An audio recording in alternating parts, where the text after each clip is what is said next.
Ay, Diyos ko, Catalina, iha. Napakarami na naman palang natagpo ang patay dyan sa may gubat.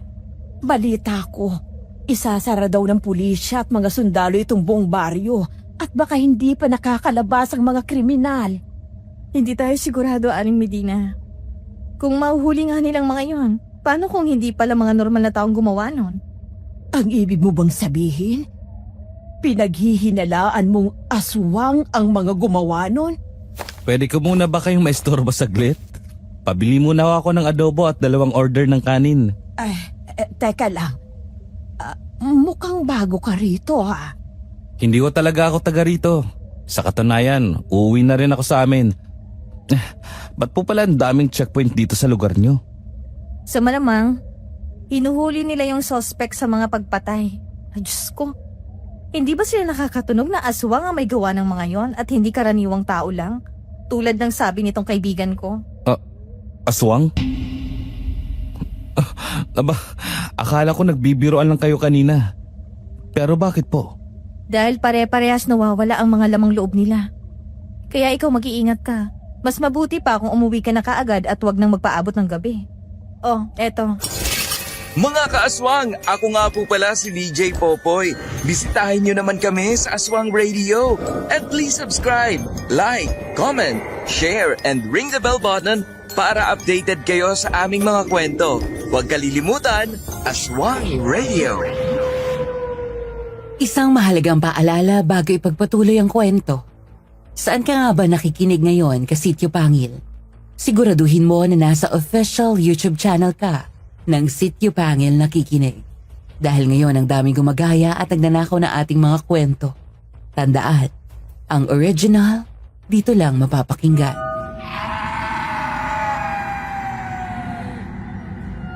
Alfredo ang pangalan ko. Lumaki akong palaboy sa kalye kaya't sa murang edad ay natutunan ko ng tumayo sa aking mga paa para maitaguyod ang aking sarili. Iniwan kasi ako ng mga magulang ko sa bahay ampunan noong 10 taong gulang pa lamang ako. Sa kasamaang palad, minalas ako sa mga umampun sa akin dahil madalas nila akong sinasaktan.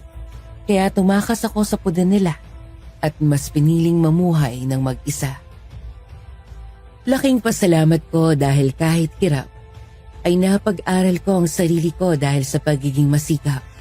Pagkatapos mag-aral, nag-apply ako at natanggap bilang truck driver sa isang maliit na kumpanya ng mga muebles. Pero sa higit 3 taon kong pagtatrabaho roon, ngayon lamang ako nakaengkwentro ng isang nakakakilabot na pangyayari nang minsang bumiyahe ako sa isang maliit na lugar sa probinsya ng Siquijor na hindi ko na eksaktong papangalanan pa. Nagmamaneho ako ng isang hating gabi, pauwi mula doon sa lugar kung saan ako naghatid ng mga muebles. Isa yung maliit na baryo na hindi naman gaanong matao. Nang parahin ako ng isang armadong sundalo para ipaalam sa akin na isinarado nila ang daan dahil ng mga panahong yon ay meron daw palang mga natatagpo ang bangkay sa lugar na yon. Ang sabi nila ay may nakapagbigay daw ng tip na nasa loob pa ng lugar ang suspect. Kaya't napagdesisyon nilang hindi muna payagang maglabas-masok ang mga tao sa lugar sa loob ng 24 oras. Kahit anong pagpupumilit ko noon, ay hindi nila ako pinayagang makalabas. Hanggat hindi nila nasisiguradong wala na sa loob ng baryo ang suspect. Kaya wala akong ibang pagpipilian ng mga panahong iyon, kundi magpalipas ng gabi sa loob ng sasakyan. Sa pag-aakalang, mabilis nilang mareresolba ang nasabing mga kaso ng pagpatay. Pero, nagkamali pala ako.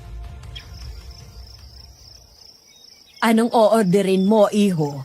Yung sinigang na baboy po at saka 2 order ng kanin. Sige. Teka nga.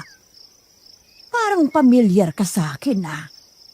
Ikaw ba yung bumili kahapon? Opo, ako nga yun.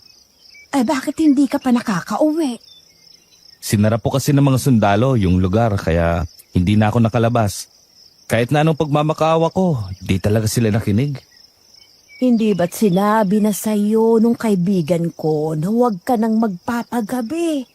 Ayan tuloy. Maghihintay na lang po siguro ako ng 24 oras bago makauwi. Ano ka mo? Sa tingin mo ba, sa dami ng kaguluhan na nangyayari ngayon sa lugar na to, masusunod ang oras na sinabi nila? Ano pong ibig yung sabihin? Bukang matatagalan ka pa, iho. Sa palagay ko, magaling ang mga sospek na gumawa ng karumal-dumal na mga krimen. Kaya sigurado akong hindi sila basta-basta mahuhuli. Paano yan? Andun ang trabaho ko sa probinsya. Wala rin ako masyadong baon na pera. Ay, nakakaawa ka naman. Tingin ko, mukha ka namang mabait. Gusto mo bang magtrabaho dito? Nangakailangan kasi ako ng makakatulong sa karinderya ko. Dahil kung minsan masakit ang ulo ko, kaya hindi nakakapagbukas ng tindahan. Sayang naman din ang benta, di ba? Talaga ho? Nako, hindi ko yung tatanggihan. Salamat po. O siya, sige. Siguro doon na lang din kita patitirahin sa apartment ko. Ayos ba sa'yo yun? Opo, O siya, sige. Ay, ano nga palang pangalan mo? Alfredo po. Aling Medina, pwede ba ulit akong umutang sa'yo ng pagkain? Di naman kasi umuwi itong bugo kong asawa eh. Baka kung ano nang mangyari sa sanggol sa tiyan ko kapag bigla akong magkasakit. Ay nako, o siya, sige. Kahit wag mo nang bayaran, Catalina. Talaga ho, salamat ha. Ang laki po talaga ng naitutulong niyo sa akin. Walang anuman. Nga pala, nabalitaan niyo na po ba yung paninira na ginagawa sa inyong kapitbahay niyo? Si Mercedes. Bakit? Ano na naman bang sinasabi niya? Naku, magmula nang makita niya na dumadami ng customers niyo dito sa karinderya, pinagkakalat niya na ninakaw niyo ang idea niya sa negosyo. Ay nako, hayaan mo na yon. Wala rin namang patutunguhan kung makikipagtalo pa tayo sa kanya. O siya, Paris ba ulit ang gusto mo? Opo, O sige, maupo ka na doon at ipaghahanda ko lang yung order mo. Ay, ako na po. Panandalian pang umiti sa akin si Aling Medina bago itinuro kung saan nakalagay ang iba't ibang putahe ng ulam sa kanyang munting karinderya. Ganado kong sumandok ng order. Pagkatapos ay maingat na inihain ito sa lamesa ng buntis na customer. Napansin ko ang pagkaseryoso ng mukha nito habang marahang hinikimas ang tiyan. salamat. Teka nga, bakit ka pa nandito? Stranded kasi ako kaya hindi ako makauwi sa amin. Ganun ba? Naku, ang malas mo naman. Kung may maipapayo man ako sa'yo, yun ay mag-iingat ka palagi. Sa totoo lang, nagugulan ako sa mga nangyayari dito. Ba't ba biglang may mga patay na natagpuan doon sa gubat? Baka naman may nakapasok na mga rebelde dito. Alfredo! Mamaya ka na makipagchismisan dyan at asikosuhin mo muna tong mga customer dito. Ang dami oh! Mas kaya mong pagsabay-sabayin ito kesa sa akin. Hindi ko na hinintay pa ang isasagot sa akin ni Catalina at ang mamadaling inisikaso ang mga bumibili. Wala akong ibang ginawa maghapon kundi ang tulungan si Aling Medina sa tindahan hanggang sa mapagdesisyonan na nitong magsara. Sa totoo lang, hindi man lang ako nakaramdam ng pagkapagod dahil natutuwa ako na mayroon akong panibagong pagkukuhanan ng pera. Sumama ako kay Aling Medina na umuwi sa lumang bahay sa loob ng mahabang iskinita. Malapit ito sa mga kakahuyan sa bakanting lote na katabi nito. Kaagad nakuha ng atensyon ko ang mga lumang litrato sa picture frame na nakasabit sa haligi ng makapasok sa loob. Ay, narito na tayo. Doon mo na muna ilapag ang mga gamit mo. Ay, siya nga pala. Pagpasensyahan mo na nga pala itong bahay ko at wala na kasing ibang naglilinis. Ako na lang din naman kasing mag-isa sa buhay. Sino po yung mga bata sa litratong yun? Nasaan po sila? Ay, nako, mga anak ko yan. Patagal na nila akong iniwan kaya sarili ko na lang talagang katuwang ko sa buhay. Ano po? Oh, bakit ganyan ang mukha mo? Nagkakamali ka ng iniisip. Hindi pa sila patay, iho. Magmula nang makabuo sila ng sari-sarili nilang pamilya, nakalimutan na nila yata na buhay pa ang ina na nagsilang sa kanila. Nakakalungkot naman po pala kung ganun. Ikaw ba, iho? May pamilya ka na ba? At sa nakikita ko ay mukhang porsigido kang magtrabaho. Wala po. Tulad nyo, ay mag-isa na lang din ako sa buhay. Iniwan po kasi ako ng mga magulang ko nung sanggol pa lamang ako. Kaya no choice. Kesa naman na kaawaan ko ang sarili ko sa paghahanap sa kanila. Magtatrabaho na lang ako. Ay, tama yan. Ibig kong sabihin, tama lang na pag-igihan mong ipaglaban yung buhay mo, lalo pat wala kang katuwang. Makinig ka sa akin, dahil magdadalawang dekada na akong lubusang ulila sa mga anak ko. Pwede ko po bang malaman kung ano ang rason nila? Kasi kung tutuusin, kahit may mga sarili na silang pamilya, makakaya nilang bumisita sa inyo. Ay, hindi ko alam. Basta naputol na lang ang pangungumusta nila sa akin mula nang maanakan nila ang kanilang mga girlfriend. Siguradong hanggang ngayon ay may sama pa rin sila ng loob sa akin. Pero hindi ko naman sila masisisi. Ano pong ibig niyong sabihin? Dahil mas pinili kong magpaka-istrikto sa mga anak ko para hindi sila mapariwara at danasi ng mga napagdaanan ko sa buhay. Alam mo, nagmula ako sa pamilyang kapos at bumuo ako ng pamilya kasama ang nobyo kong halos palamunin ako ng lupa sa pagtrato sa akin. Grabe din po pala yung naranasan niyo. Pero nakakatuwa ano, Bakit po? dahil pinagtagpo tayo ng puong may kapal. Pareho tayong lubusang ulila sa mga mahal natin sa buhay. Ay, iba talaga siya kung kumilos. Naniniwala po pala kayo sa kanya. Oo naman. Eh bakit ikaw? Hindi ka ba naniniwala? Sa ngayon, hindi po. Dahil kung tunay siya, bakit niya hinayaang danasin ko ang ganitong buhay? Alam niyo po ang sabi nila, ang mga bata daw ang pinaka-inosenteng nila lang sa mundo, kaya malapit ang Diyos sa kanila. Pero bakit nung bata ako parang hindi naman? Alam mo, hindi lahat ng gusto natin ay makukuha natin. Sa buhay, minsan ay may kailangan tayong pagdaanan na mga mahihirap para mas mapagtibay ang ating loob. Hayaan mo, alam kong darating ang araw na pasasalamatan mo ang ating Panginoon dahil pinagtibay niya ang loob mo. Sana nga po. Sana ilinisin niyang galit sa puso ko sa tamang panahon. Ipagdasal natin, iho. O siya, halika na. Yung apartment ay nasa likod nitong bahay. Kaya ituturo ko sa'yo. Nagdesisyon kasi ako noon na huwag nang ilayo sa bahay kong apartment para hindi na ako mahirapan pang maningil sa mga uupa. Naglakad kami patungo sa likod ng bahay niya hanggang sa matunto namin ang isang maliit na bahay na gawa sa kawayan. Pero napahinto kami nang mapansin ng isang babae na sumulpot mula sa gitna ng kakahuyan na parang nagmamasid sa amin sa katabing bakanting lote. Napansin ko ang nakataas nitong kilay habang lumalapit sa amin. Marahan naman akong tinabig ni Aling Medina nang mapansin na sumenyas ako. Pabulong niya akong binalaan. Yan ang kapitbahay naming matapobre. Binabalaan kita. Huwag kang kikibo sa kahit na anumang sabihin niya. Medina, sino na naman niya kasama mo?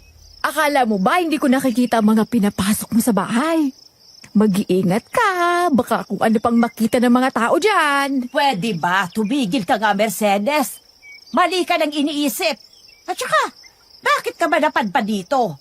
Naghahanap ka na naman ba ng pwede kong ikasira? Tinitiktikan lang kita. Mga agaw ka kasi. Pwede bang tumigil ka na? Alfredo, eto ang susi. Buksan mo na yung bahay at pumasok ka na. Sige po. Kakausapin ko lang to. O bakit? Ayaw mo bang marinig ng lalaking yan ang ginawa mong pang-aagaw sa negosyo ko? Hinintay ko munang makalabas si Aling Medina bago ko iniayos sa mga gamit para makapagpahinga. Kinabukasan, saglit muna akong pinag-almusal ni Aling Medina bago kami dumiretso sa palengke para magsimulang magluto ng mga panindang putahe. Higit 9:00 na rin ng umaga nang matapos kami.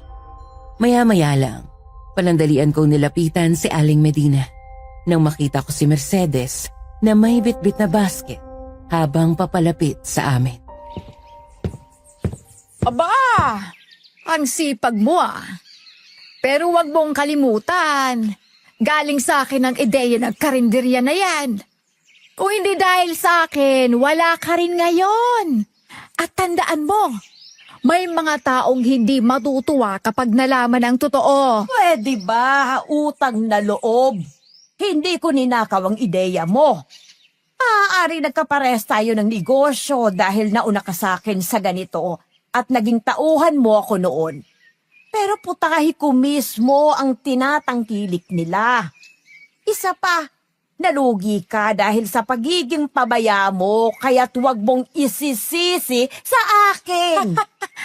Na para bang siyang biktima. Well, sa'yo na ang ideyang yan.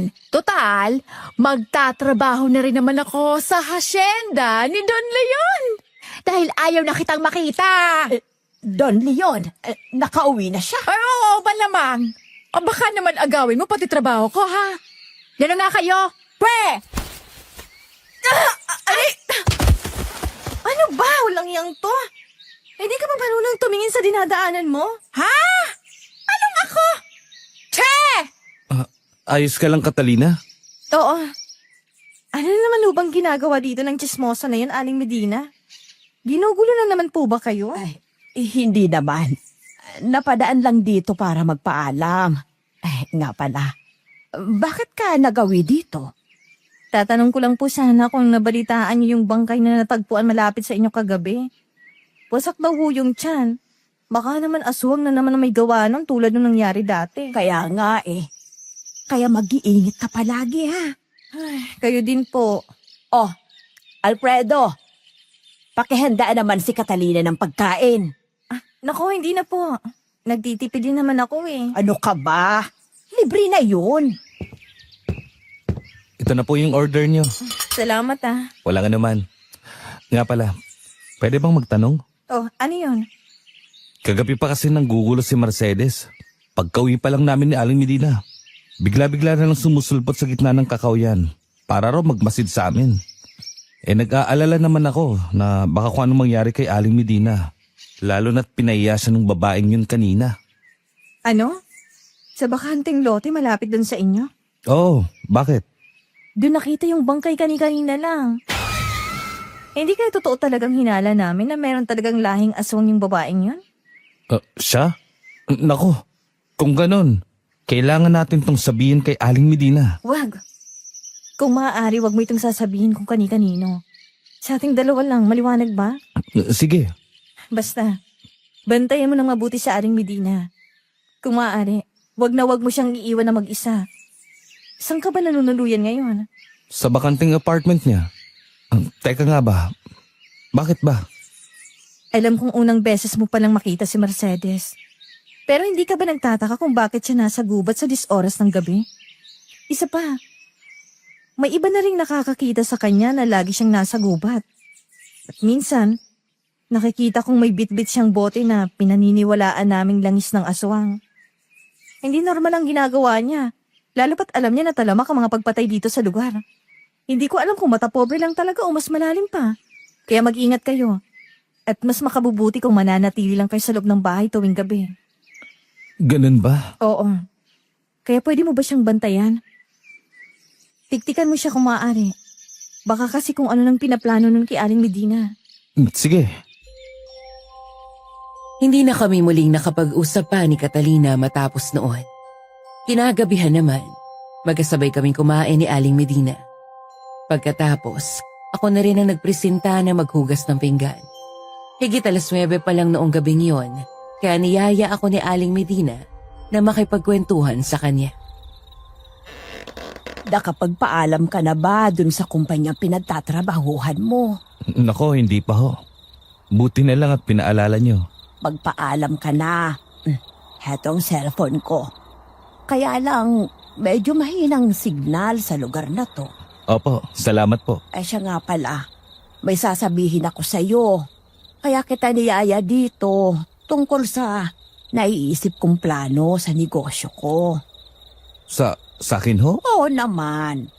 Alangan naman kausapin ko ang litrato doon sa loob ng bahay. Ano po yun? Kung mapapansin mo, medyo pumapatok ng karinderya ko sa mga tao. Sunod-sunod ang customers at ang iba ay nauubusan pa.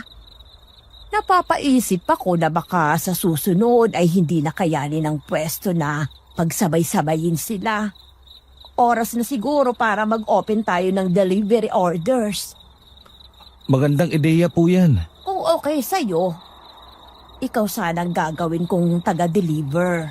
Hindi ko pa po kasi kabisado ang lugar na to. Pasensya na, pero pwede naman pong ako na lang mag-asikaso sa mga orders. Mabuti naman kung ganon. O siya, sigit maghahanap ako ng pwedeng magmamaneho. Yaan niyo po. Sasama-sama na lang din po ako sa pagdi-deliver para naman makabisado ko ang lugar na to. O siya, mabuti na nga kung ganon. Hindi nagtagal, nagpaalam na siya na matutulog na.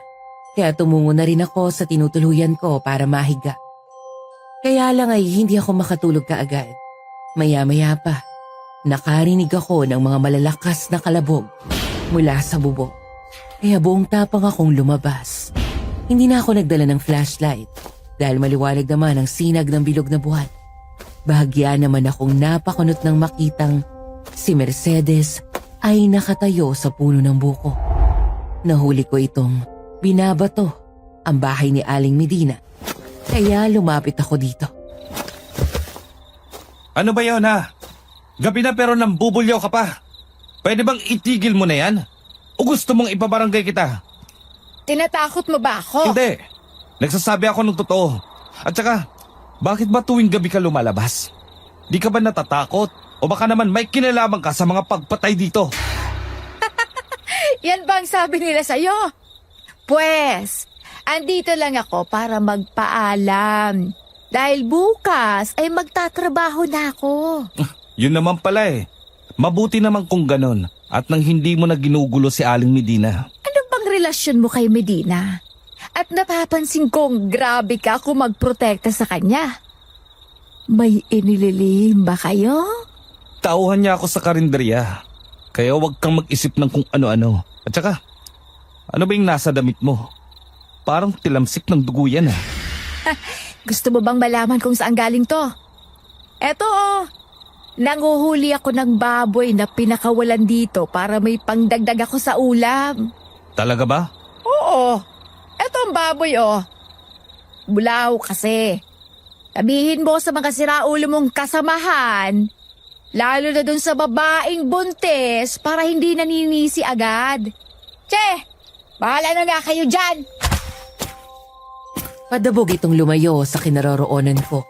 Bitbit ang pinatay na biik na nakatago sa likuran nito kanina. Bumalik na ako sa tinutulugan nang masigurong nakaalis na ito. Isa pa, hindi ko na rin binanggit pa kay Aling Medina na nakaharap ko si Mercedes. Lumipas ang ilang mga araw, naging abala kami sa pag-aasikaso ng karinderya. Hindi nagtagal ay mas umusbong ang negosyo dahil sa masarap na timpla ng mga putahe rito. Kaya't nagmadali si Aling Medina sa paghahanap ng isa pang tauhan. Isang hapon, dumating siya kasama ang isang babae. Aba, mabuti naman at naligpit mo ng mga gamit natin. Nga pala, heto si Rosita. Siya ang bagong tauhan na makakasama mo. At siya na rin yung nakuha kong delivery girl. Hello po, kumusta po kayo? Maayos naman. Ako pala si Alfredo. Oh, wag na po kayong magulat na babae yung makakasama nyo kasi nakiusap po ako kay Aling Medina. Na ako na lang yung kunin na tauhan pandagdag sa pang-maintenance ng nanay ko. Wala yun, iha. Alam mo naman na matalik na magkaibigan kami ng nanay mo. O siya, maaari ka na bang magsimula bukas? Naku, opo. Kung gusto nyo po, kahit ngayon pa eh. Pilya ka din pala. Tiyak na magkakasundo kayo nitong si Alfredo. Uuwi na po ba kayo? Gusto nyo po bang ihatid ko na kayo? Total, madadaanan ko naman din ang bahay nyo pauwi sa amin. Buti pa nga kung ganon at nang makapagpahinga na tong sa Aling Medina. Pagod na kasi siya gawa ng kay dami-daming customers ngayong araw. Ay, Kaya nga, mabuti na lang at matulungin tong mga tauhan ko. Dahil kung hindi, baka matagtag ng matagtag tong katawan ko. Nagtawanan kaming tatlo matapos ay niyaya na kami ni Rosita na sumakay sa tricycle para ihatid kami sa bahay. Matapos nung araw na yon, inasikaso na namin ang pagbubukas ng delivery orders. Sa tansya ko, umabot kaagad ng 20 ang unang pa-order namin. Kinabukasan matapos namin itong maipost sa maliit na page sa social media. Abala kami sa pagluluto at miski si Rosita ay nagpresenta na rin na tumulong. Inabot kami ng 2 oras sa pag-aayos ng mga pagkain. Samantala napansin ko ang pagkataranta ni Aling Medina habang inilalagay sa supot ang mga Tupperware na puno ng iba't ibang putahe. Okay lang po ba kayo? Gusto nyo ako na magsupot niyan? Ay naku, hindi. Ako na. Ihanda nyo ng sasakyan para ma-deliver na ito kaagad. Sinisigurado ko lang na hindi tayo papalpak, lalo pat hindi karaniwang tao ang umorder ng lahat ng ito.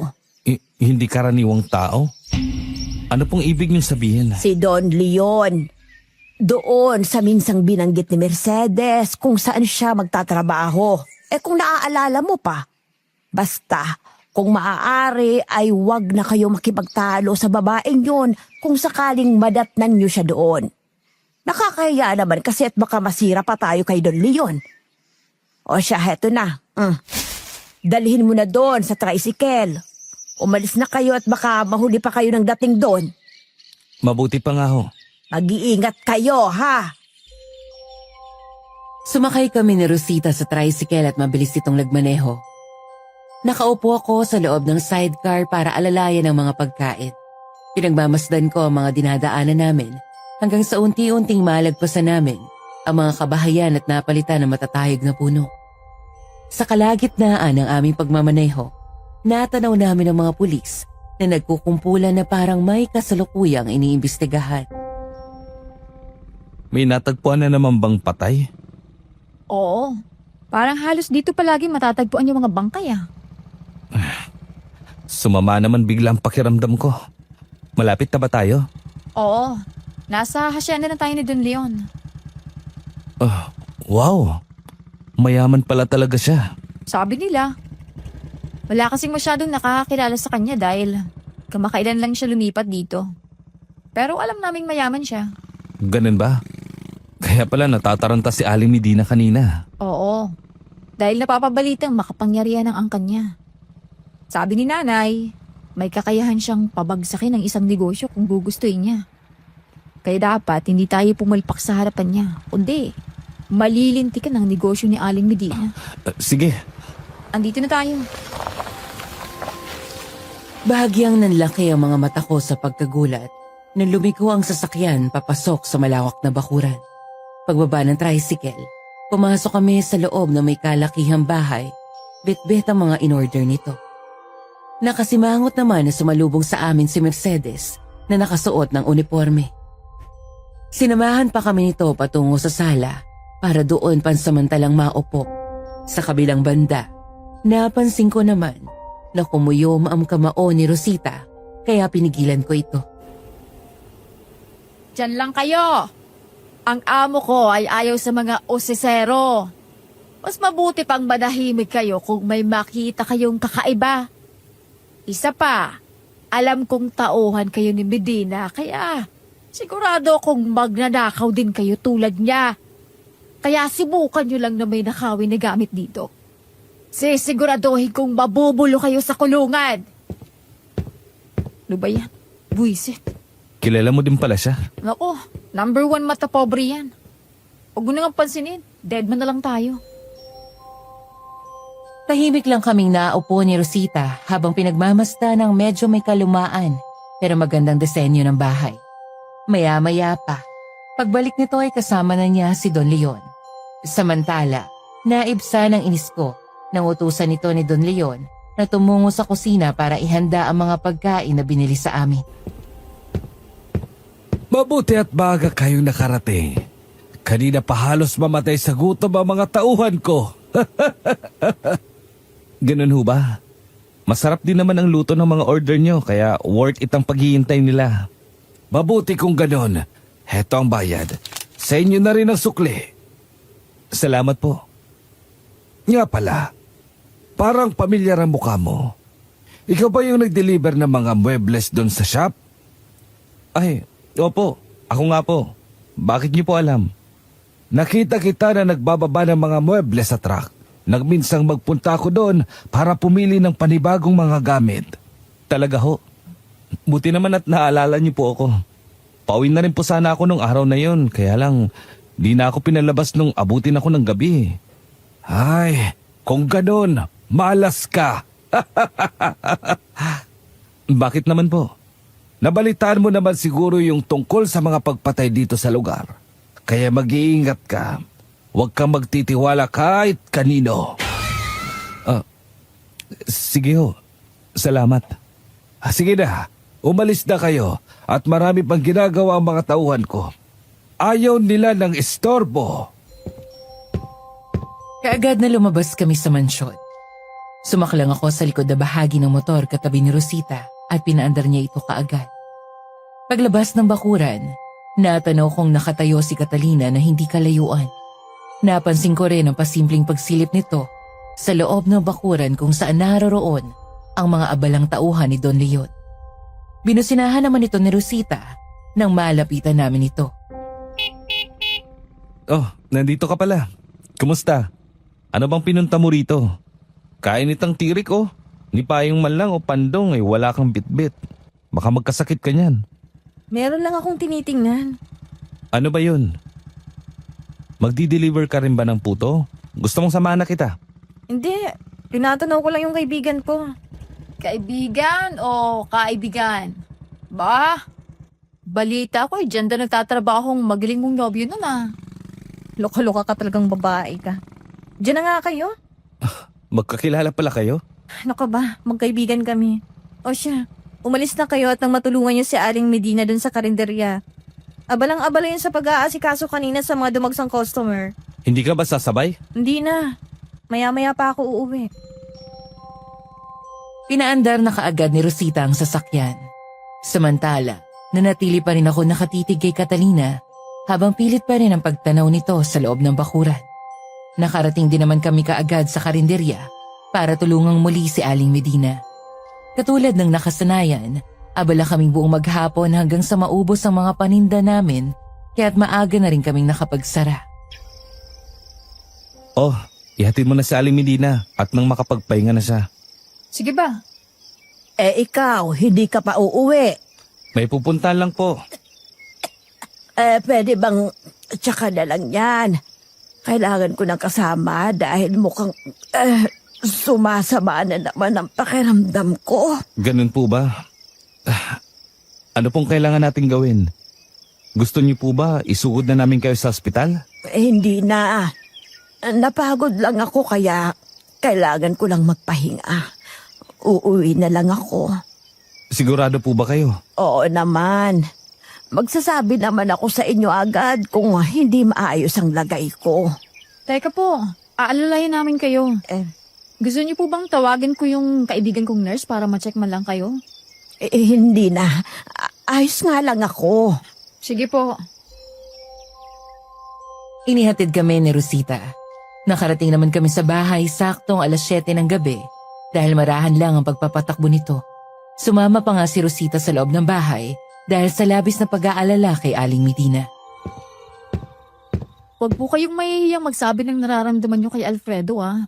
Andito lang po kami. Sige, salamat. Salamat, Rosita. Alam kong kailangan ka ng nanay mo pero mas inuuna mo pa kami. Wala yon. Siyempre, maayos na rin naman kahit paano si nanay. Isa pa, may kapatid naman akong pansamantalang nag-aalaga sa kanya tuwing wala ako. Alam ko na mas kailangan ni Aling Medina ng katuwang. Yan nga eh. Mauna na ako. Huwag kang mahiyang tumawag kung kailangan mo ng helping hand ah. Andiyan naman sa kabilang barangay yung bahay namin. Sige, mag-iingat ka. Inasikaso ko naman kaagad si Aling Medina nang makaalis ito. Pinanasan ko ang nag-iinit niyang buong katawan. Pansin ko din na nanginginig siya dahil sa panlalamig. Sa pagkataranta, hinipo ko ang kanyang leeg at doon ko nakumpirmang nilalagnat siya. Ang taso ng lagnat nyo. Teka lang ho ha. Magluluto lang ako ng noodles at na magkalaman yung tiyan nyo bago uminom ng gamot. Salamat. Ay, buhay nga naman oo. Kung kailan naman mas magiging abala tayo sa negosyo, tsaka naman ako nagkasakit. Ay, ano ba yan? Huwag nyo na po munang alalahanin yun. Siguro, kami po muna ni Rositang mag-asikaso habang nagpapagaling po kayo. Salamat naman kung ganoon. Swerte talaga ako sa Diyos dahil nakilala ko kayo. Maswerte ho kami. Lalo na ako. Dahil parang nakahanap ako ng ikalawang magulang.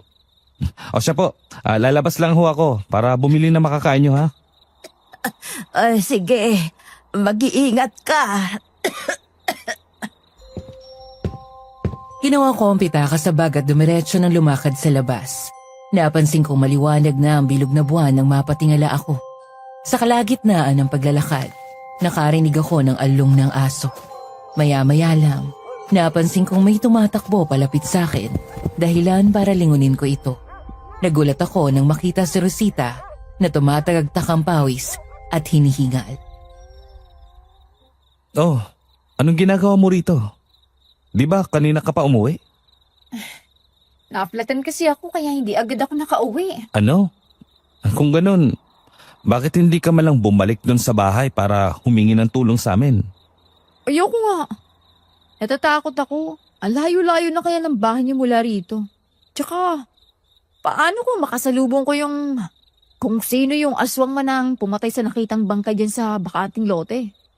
Eh di, dead sagad ako. Ibig sabihin, kung di pa ako lumabas, hanggang bukas ka dito. Oo. Alam mo bang pwede kang mas mapahama kung mananatili ka rito sa labas? Eh kasi naman sa maglakad ako pabalik sa inyo. At atakihin ako sa puso sa pagkatakot. Dismayado akong umiling tsaka niyaya ito na samahan na lang akong bumili sa tindahan. Sa kalagitnaan ng paglalakad namin, nakasalubong naming muli si Catalina. Napansin kaagad ng paningin ko ang hawak nitong gulo. Oh, isa ka pa. Anong ginagawa mo rito? Gabi na. Paano kung makita ka ng mga pumapatay? Mukhang kayo yatang dapat kong tanungin yan. Lalo pat wala kayong bitbit na kahit na anong armas para man lang maprotektahan ng mga sarili nyo. Bibili lang naman ako ng pagkain ni Aling Medina. Nasaan siya? Naiwan sa bahay. Mataas ang lagnat niya. Ano? Iniwan niyo siyang mag-isa? Hindi ba kayo nag-iisip? Paano kung may masamang mangyari sa kanya? Kalma. May sakit siya at hindi ko pwedeng isama. Baka mabinat yun. Di bale, huwag ka mag-alala. Ako naman ang mag-aalaga sa kanya. At bakit naman ako magtitiwala sa isang kagaya mo? Tabi ka nga dyan. Tinabig ako ni Catalina at tumakbo palayo habang alaalalay ang kanyang tiyan. Dumiretso ito papunta sa bahay ni Aling Medina.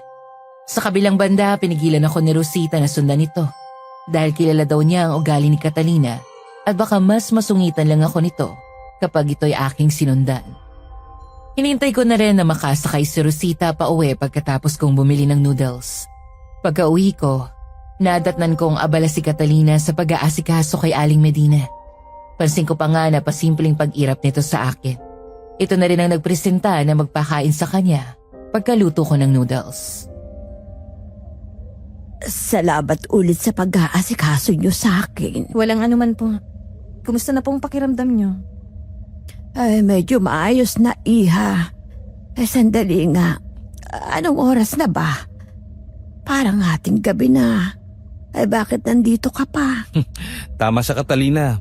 Mas makakabuti siguro kung umuwi ka na. Hindi. Pwede po bang dito na lang ako matulog para bantayan kita? Ay, nako. Ayoko namang maging dagdag sa iisipin pa, no?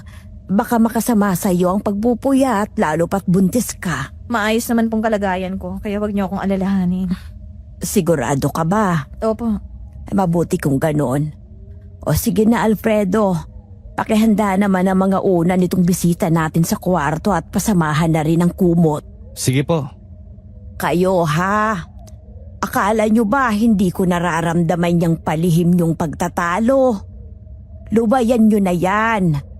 Maayos naman ang pakiramdam ko kahit paano. Ngumisi ako bago sundin ang utos niya. Lumakad ako patungo sa kwarto para ihanda ang unan at kumot sa higaan na gagamitin ni Catalina. Hindi nagtagal, dumiretso na ako sa tinutuluyan ko para mahiga hanggang sa makatulog. Maya-maya ay naalimpungatan ako sa narinig na kaluskos mula sa bubong ng bahay ni Aling Medina. Hindi ako mapakali, kaya bumangon ako at dahang-dahang lumabas para usisain ang naririnig. Nanlaki ang mga mata ko nang makita ang nilalang na may mahabang dila sa itaas ng bubong. Mahaba at mapayat ang mga binti at braso nito. Umaangat ang mga balahibo ko sa katawan dahil sa pagkabigla. Ngayon lang ako nakakita ng nilalang na madalas ay sa pelikula ko lang napapanood. Nagmamadali naman akong tumakbo papasok sa bahay pero nagtaka ako nang mapansing bahagyang nakabukas ang pinto. Tumungo ako sa kwarto ni Catalina at doon ko ito nadatna na nakatayo sa gilid ng kama habang hawak-hawak ang gulok. Napansin ko din ang mahabang dila na nakalaylay mula sa kisame. Catalina, Maririnig niya tayo. Halika dito, may ipagagawa ko sa'yo. ano yun? Lumapit ka dito. Hawakan mo ng mahigpit yung dila ng demonyong tiktik na to. Ano? Iba kasipsipin niya ng dugo ko. Sila ulo ka ba? Bakit may sanggol ba dyan sa tiyan mo? Dali na. Pag ito nakawala pa, dila mong puputulin ko. Ano? Sige na nga. Okay. Hilahin mo 1, 2, 3. Kasabay ng malakas na paghila ko at pagdaga ni Catalina ng gulok sa dila ng nilalang na siyang sumigaw ng malakas sa itaas ng bahay. Sinundan ko siya matapos magmadaling lumabas at nakita namin ang nilalang na nahulog mula sa bubong. Pilit itong gumagapang papalayo sa amin. Samantala pinigilan ko si Catalina na lapitan ito ng buong tapang. Pwede ba? Ang ayoko sa lahat ay pinipigilan ako. Kaya hayaan mo akong gawin ang nararapat. Ha? Hindi naman kita pinipigilan dahil ayoko lang. Tingnan mo malakas pa yan Kayang-kaya kanyang sugurin kung gugustuhin niyan dahil dila lang naman ang nawala sa kanya. Anong gusto mong gawin ko? Hayaan na lang ang tiktik na yan na makapamirwisyo pa ng iba? Hindi naman sa ganun pero mas makakabuti kung humingi na tayo ng tulong. Hindi. Kaya ko na to, kaya tumabi ka dyan. Wala na akong ibang nagawa kundi pagmasdan siyang lapitan ng nilalang. At saka tinaga ang ulo nito hanggang sa mapugot. Naglakas loob na akong lumapit sa kanya para umawat nang mapansin kong ayaw niya na itong lubayan sa kakataga. Matapos bitwitin at maibaon ang bangkay ng tiktik sa kalagitnaan ng kakahuyan, tumungo kami sa bahay na tinutulugan ko para pahiramin siya ng damit nang sa ganoon ay makapagpalit ito ng suot. Halata kasi ang mga tilamsik ng dugo sa suot niya kanina. Nadat na naman namin nagising na si Aling Medina nang makabalik kami sa bahay nito.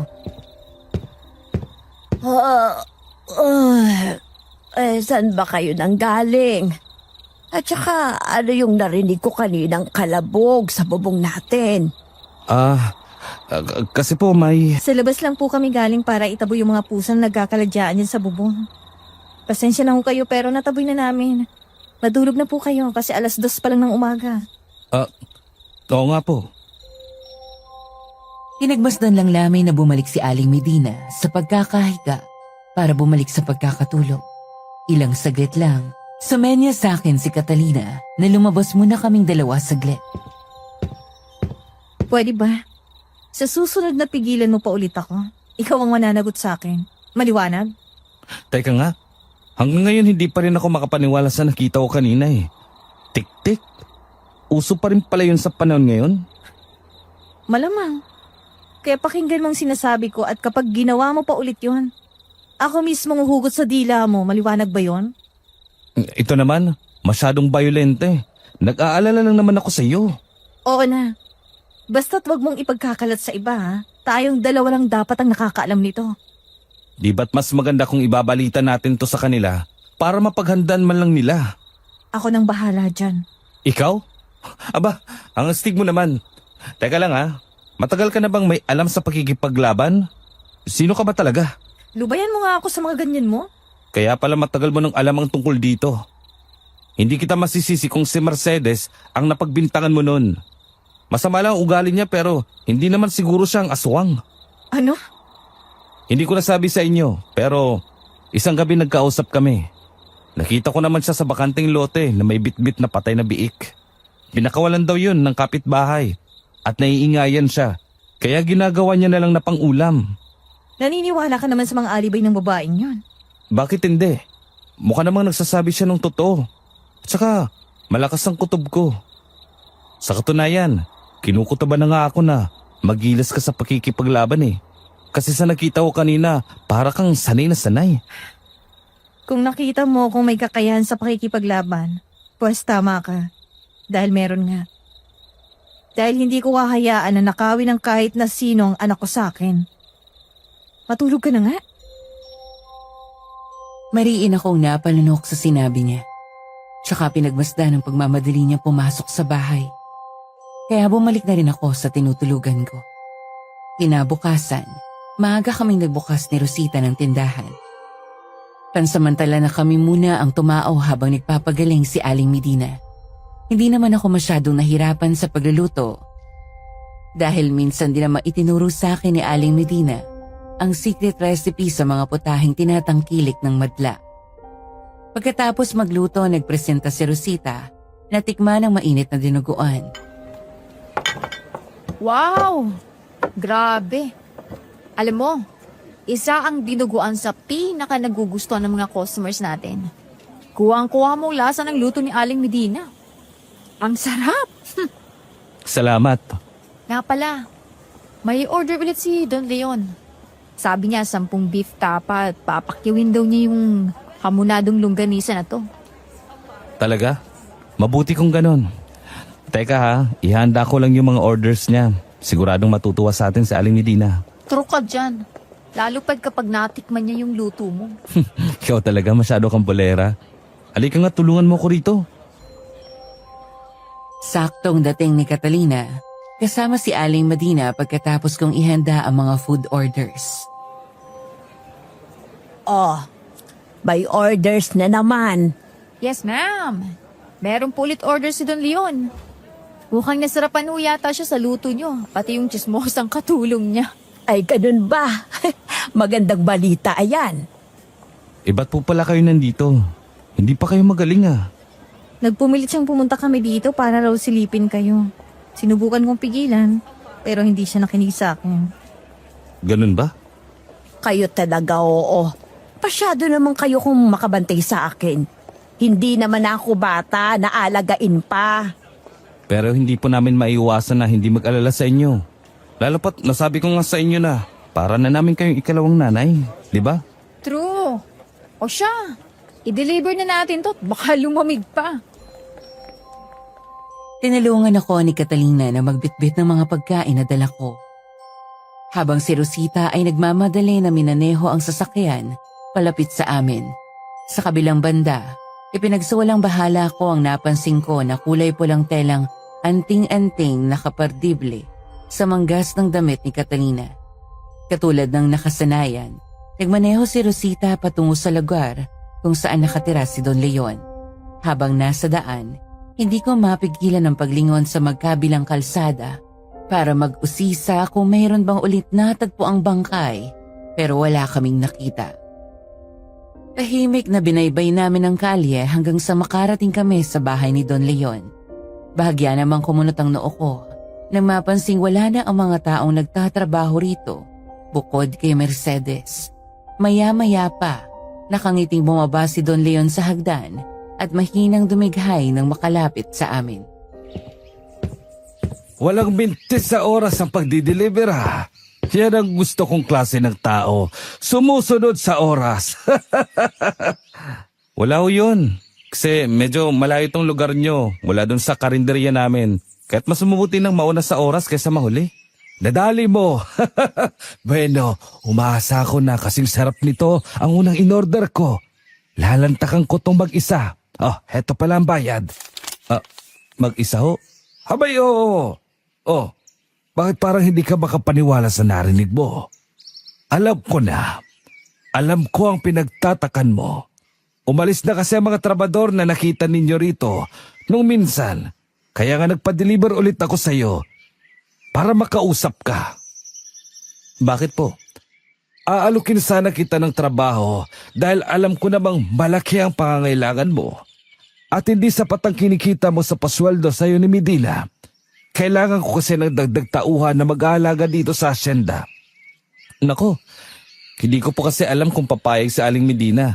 Lalo pat may sakit siya ngayon. Kakausapin ko na lang ho siya. Walang problema. Basta't sabihan mo lang ako. Sige po, salamat. Rosita, isilong mo muna ang sasakyan mo. At mainit na sa labas. Sige po. Wait lang, Alfredo ah. Uuwi na rin ho kami. Salamat po. Bago pa ako makatalikod, ay mahigpit na hinawakan ni Don Leon ang braso ko. Napakagat ako sa labi nang maramdaman ang unti-unting pagbaon ng mga kuko nito sa balat ko. Dapat hindi ka tumatalikod sa nakakatanda sa iyo. Kapag kinakausap ka, maliwanag. Pasensya na ho. Sige, basta't isipin mong mabuti ang inalok kong trabaho. 300 ang sahod araw-araw. Libre pagkain ka na rin. Ayos ba yun sa'yo? Oo, mabuti kung ganon. O sige, makakauwi ka na. Pasensya na. Sige po. Hindi ko pinahalata ang pagmamadali na lumakad palayo sa kanila. Paglabas ko, naabutan ko doon si Rosita, na kasalukuyang isinisilong ang sasakyan namin. Napakunot-noo siya nang makita ako. Hindi ko na nagawang sagutin pa ang tanong niya sa akin dahil dumiretso na ako sa loob ng sidecar. Oh, ba't ka namumutla? Ayos ka lang ba? Oo naman. Bakit naman magiging hindi? Kanina kasi maporma ka bago tayo pumasok. Pero ngayon, para kang sinampigan ng 10 kalahaw ah. Tara na nga. Baka hinanap na tayo ni Aling Medina. Okay. Nga pala, bakit hindi ka pa agad pumayag dun sa offer ng trabaho sa'yo? Alam ko na. Natatakot ka dun kay Mercedes, no? Huwag ko nang pansinin yun. Wala lang, hindi ko trip. Trip? Aba, paalala ko lang Ekta-ektaryang lupain ang meron yun. Kaya siguradong papaldo ko dun sa pasahod pa lang. Kaya tingnan mo yung kasambahay niya. Mukhang wala ng planong umalis dun Di naman sa ganon. Sa totoo lang, parang may kakaibang misteryo ako nararamdaman dito na hindi ko maipaliwanag eh. Sabagay. Alam mo kasi, matagal na rin atang walang nakatira dyan sa malaking bahay niya eh. Hindi na tuloy nakapagtataka kung may ibang elementong nakatira dyan kasama niya. Oo nga eh. Huwag na nating isipin yun. Uwi na tayo. Oo nga. Nadatnan namin si Aling Medina kasama si Catalina na abala sa pag-aasikaso sa mga customers. Tinulungan namin sila buong maghapon. Pagka-uwi ay masinsinan akong kinausap ni Aling Medina.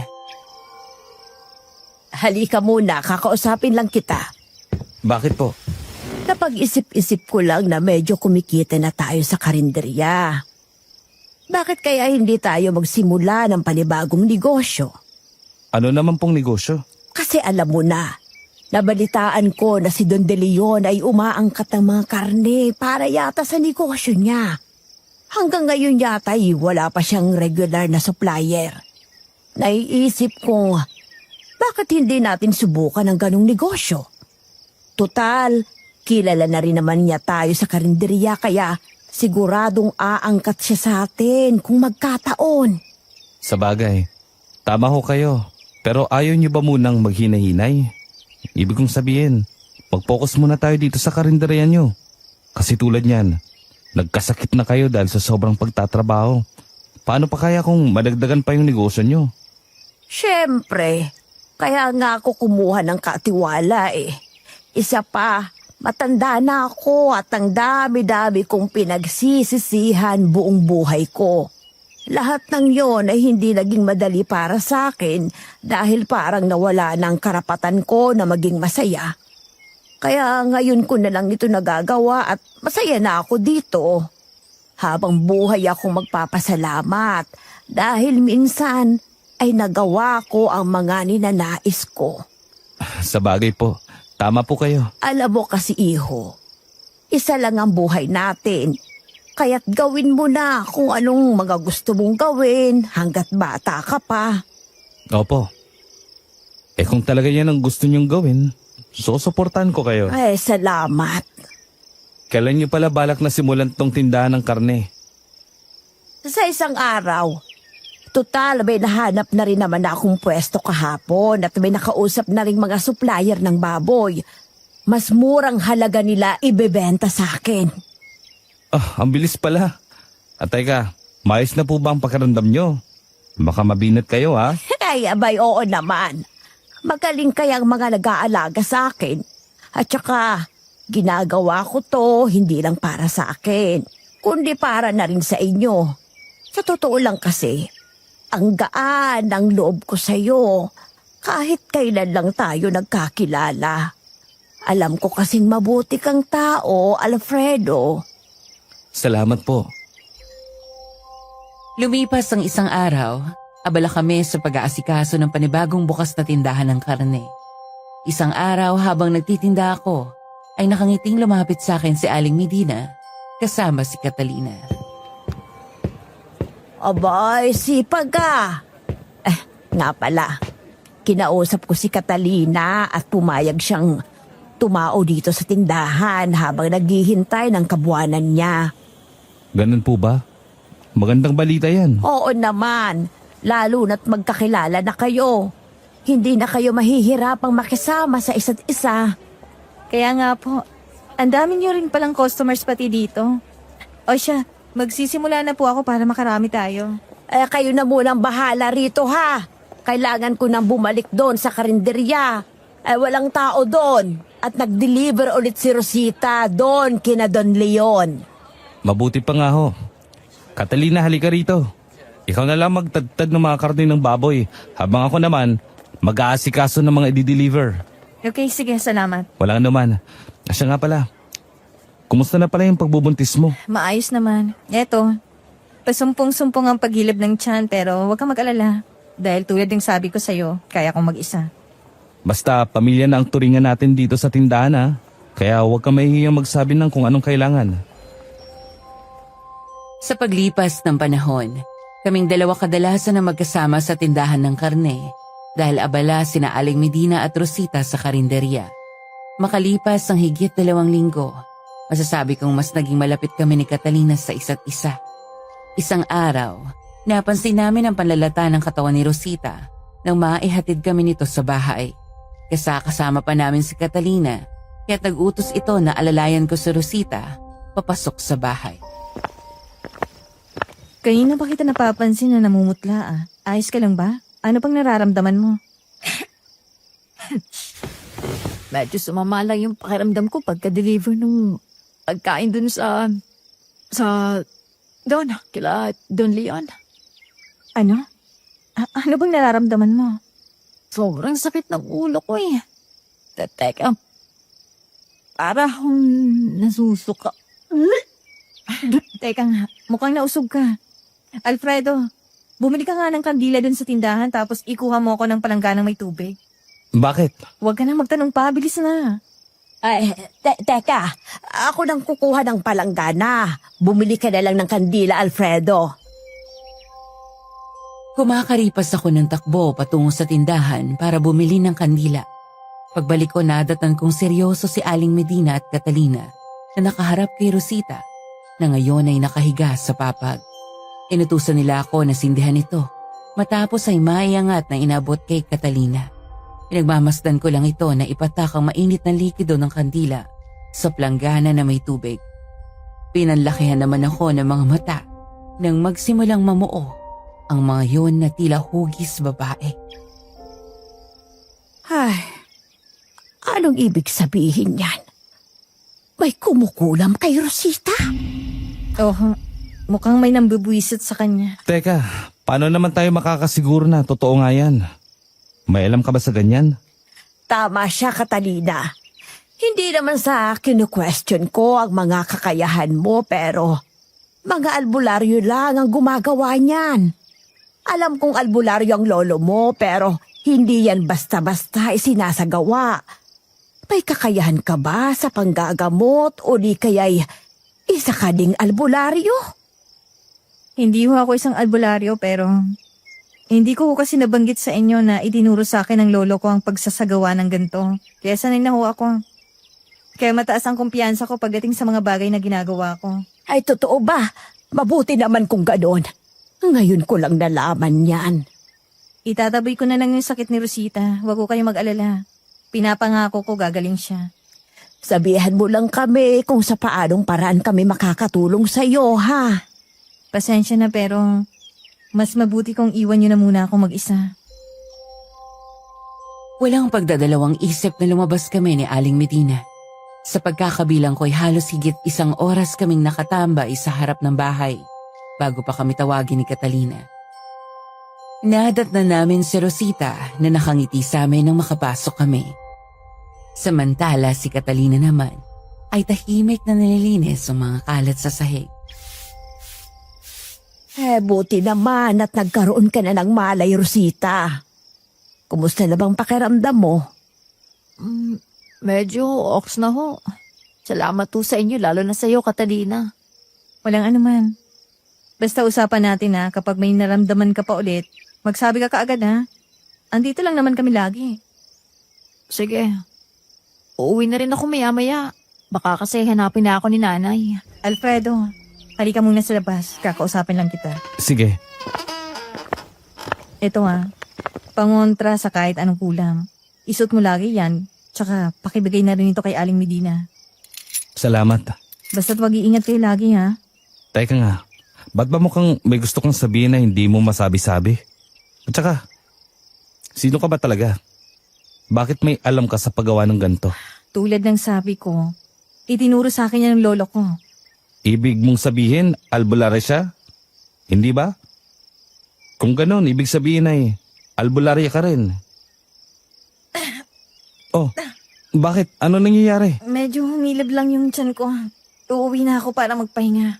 Ha? Sigurado ka? Ayaw mo ba munang magstay dito para namomonitor ka namin? Hindi na. Uuwi na lang ako. Kita-kits na lang bukas. O sige, ingat. Kakamot-kamot ako ng batok na bumalik sa loob ng bahay. Tanging pagbabantay lamang sa 2 kong kasamang nagawa ko buong maghapon. Kinabukasan, hindi muna kami nagbukas ng karinderya at mas inabala muna ang mga sarili sa pagtitinda ng karne ng baboy. Hindi pa kasi gaanong maayos ang pakiramdam ni Aling Medina at hindi muna namin pinapapasok si Rosita. Kahit pa ganon, ipinahiram pa rin sa amin ni Rosita ang tricycle.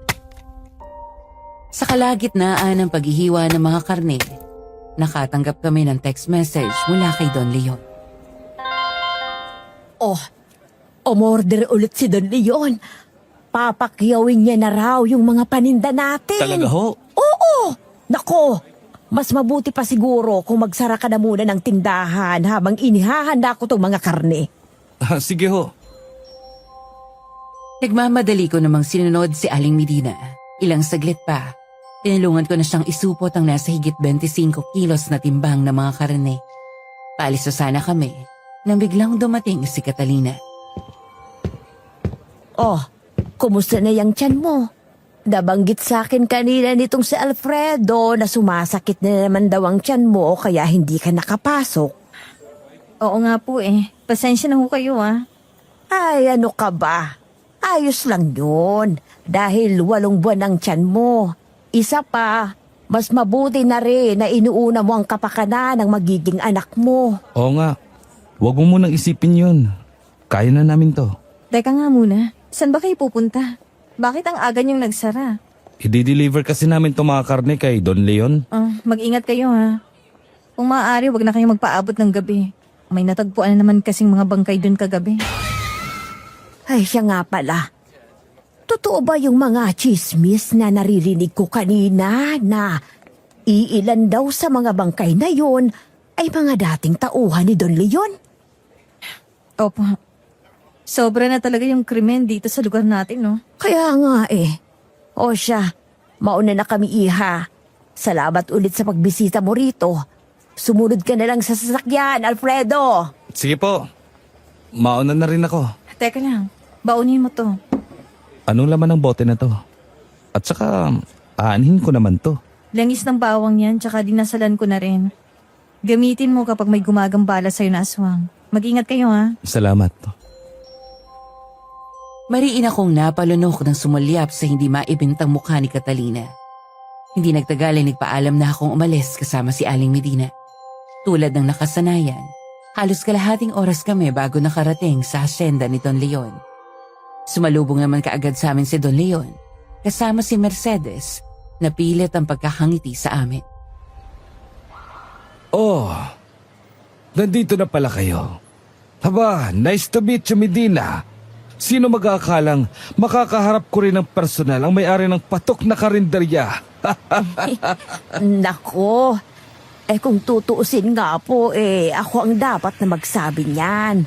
Kasi ang laki na rin ho nang naitulong niyo sa akin. Buti naman at marunong ka magpasalamat. Basta ang payo ko lang sa'yo, huwag kang mandudugas ng kapwa. Tsaka kita mo ngayon, may bagong negosyo ka na. Kaya nga ho Pero salamat po pala sa pagpakyaw ng mga paninda namin. Unang beses mangyari tong kiaga-aga pero nakaubos na kagad kami. Buti kung ganon, pero sinadya ko talagang ubusin ang paninda nyo dahil may ibang pakay ako. Anong pakay ho ang tinutukoy nyo? Kay tagal ko na kasing nais na kunin itong si Alfredo bilang caretaker ng asyenda ko. Alam mo naman, yung ibang tauhan ko ay umalis nung nakaraan at hindi ako makapaniwala nang matagpuan ang mga bangkay nila malapit lang sa lupain ko. Pero alam nyo ba kung sino yung may gawa nito? Alam mo, kapag naranasan mo na ang sitwasyon kung saan sunod-sunod na yumayabong ang mga negosyo mo, ay marami na maiinggit sa iyo sa paligid. Kaya nga kung mapapansin mo, ay interesado akong maging kaibigan mo para mabigyan ka ng mahalagang payo. Ang ibig sabihin, may naiinggit sa'yo at yun ang may kagagawa ng lahat? Posible. Kaya nga kung papalarin, gusto kong magsimula sa pagsubok sa tunay na ugali ng mga tauhan mo. Alam mo na, gusto kong subukin kung gaano katibay ang pundasyon ng negosyo mo. Salamat ho. Hindi talaga ako nagkamali dahil napakabuti niyong tao. O sige, pero hindi ko kayo pipilitin kung tatanggihan niyo ang alok ko. Papayag ho ako syempre. Mukhang ayaw na Alfredo at kanina patahimik. Mas makabubuti siguro kung mag-usap muna kayo. Papanihik lang ako at maliligo. Yaya, halika! Oh, bakit ba tahimik ka? Ayaw mo ba sa alok niya? Hindi naman daw sa ayaw pero hindi talaga ako komportable. Bakit naman? Hindi ko alam. Basta parang may mali. Hindi ko ba lubusang maintindihan ang ibig mong sabihin pero sana pagbigyan mo ko. Alam mo namang siya na lang ang makakatulong sa atin para mas mapalago yung mga negosyo natin. At saka tingnan mo, sobrang bait niya. Oo nga po. Kaya lang, wala pa ho tayong kasiguraduhan kung anong klaseng tao siya. Sinasabi mo ba na masamang tao siya? Tingin mo ba'y ganong klase siya ng tao? Alfredo, tinutulungan niya tayo na iangat ang negosyo. Kahit kung tutuusin ay hindi naman niya kailangang gawin dahil wala siyang mapapala sa atin. Yun na nga pong pinagtataka ko eh. Kaya po, sa tingin niyo, bakit mabait siya sa atin kung wala naman siyang mapapala? Dahil likas na mabuting tao siya. Unang beses ko palang siyang makita Sigurado akong mabuti ang kanyang puso. At saka isa pa, yung mga dating kwento na naririnig ko sa kanya ang nagpapatunay na mabuti talaga siya. Ano po ang basehan niyo para masabing mabuti siyang tao? Aling Medina, kung alam niyo lang kung gaano karami ang mga tauhan niya nung unang beses na mapunta ako rito. Sa kanya na mismo nanggaling na sabay-sabay na umalis ang mga yon. Sa tingin niyo, bakit kaya? At isa pa, yung iilan sa kanila ay natagpo ang patay. Pero kung titingnan niyo, parang wala lang sa kanyang lahat ng yun. Ay, ewan ko sa'yo, bahala ka. Hindi naman kita pipilitin. Teka ho, ano po ba nangyayari sa inyo? Nadala niyo po bang gamot niya? Hindi eh. Mabuti pa kung umuwi na lang tayo. Oh, naestorbo ko ba kayo? Kumusta naman ang pag-uusap niyo? Pumapayag na po ako. Ay, aba, mabuti kung ganon. Salamat sa pagtitiwala, Medina. Walang anuman ho. O siya, mauna na ako. Ipapatid na kita sa driver ko. Wala ka kasi masasakyan dyan. Malayo pa ang abangan ng sasakyan. Delikado pa kung maglalakad ka. Napapaligiran pa naman ng mga puno ang daan palabas ng asyenda ko. Yaya, ihatid mo nga itong bisita natin at bumalik ka kaagad. Talaga ho. Nako, maraming salamat. Lumabas si Aling Medina kasama ang kasambahay. Pansin ko naman na namumuong tensyon sa pagitan nila. Sa kabilang banda, nagsimulang dumagundong ang puso ko nang iyain ako ni Don Leon sa likuran ng kanilang bahay. Bahagya naman akong napanganga na matanaw ang malawak na lupain na napapalibutan ng matayog na mga puno. Maya-maya pa'y dumating na si Mercedes. Buti naman at nandiyan ka na, Beno. Ikaw na lang magturo rito kay Alfredo ng mga gagawin at ako'y papasok na sa loob. Sige po, sir. Oh, ayun. Bodega ang lilinisin mo. Ay, nako. Hanggang dito talaga sinusundan niyo ako eh. Sige, sisimulan ko ng trabaho ko. Ayusin mo ha. Ayoko ng babagal-bagal. Ako ang mayordoma dito. Isa pa, kita mo yung mga lupa na yan. Kay Don Leon yan. Ha? Tumungo ako sa bodega para simulan ang trabaho nang makaalis si Mercedes. Tahimik ang lugar at tanging mga huni ng ibon ang naririnig ko mula sa kakahuyan na ilang di pa lang ang layo sa akin. Sa kalagitnaan ng paglalampaso, nakarinig ako ng malakas na kalabog mula sa mga drum na nakatambak. Maingat naman akong lumakad para usisain yon. Maya-maya pa, nakita ko ang uwak na naghihingalo sa lupa. Samantala, halos mapasigaw ako sa pagkagulat nang makarinig ng pamilyar na boses ng babae mula sa hindi kalayuan. Nakita ko si Catalina na ilang metro ang layo sa akin, kaya naman kunot-noo ko siyang nilapitan. Ano bang ginagawa mo dito? At saka, paano mo nalaman na nandito ako? Tinanong ko kay Aling Medina, ang sungit mo naman. Andito lang ako para dalhan ka ng pananghalian mo. Nabanggit niya kasi sa akin na baka raw gabihin ka. Ito pala yung adobo na niluto ko. Masarap yan. Ganun ba? Nag-abala ka pa. Salamat ha. Walang anuman. Basta mag-ingat ka ha. Kung maaari, huwag kang pumunta dun sa madilim na lugar. Maliwanag? Sige na. Dun ka na't baka makita pa tayo ng amo mo. Sige, mag-iingat ka sa pag-uwi mo. Bumalik ako sa gawain. Lumipas ang ilang oras. Hindi ko na namalayan ang paglubog ng araw. Bumalik ako sa bahay at panandali ang naligo bago kinausap si Don Leon. Hindi ko na rin nagawang kainin pa ang pabao ni Catalina dahil nalipasan na ako ng gutom. Ano? Uuwi. Mas mabuti pa kung dito ka na magpalipas ng gabi dahil delikado na dyan sa kalsada. Ayos lang ho ako. Baka kasi hanapin ako ni Aling Medina dahil hindi naman po ako nagpaalam. Ipinagpaalam na kita, kaya wala ka nang dapat na ipag-alala. Sige po. Ay, pasensya ka na at masama ang pakiramdam ko.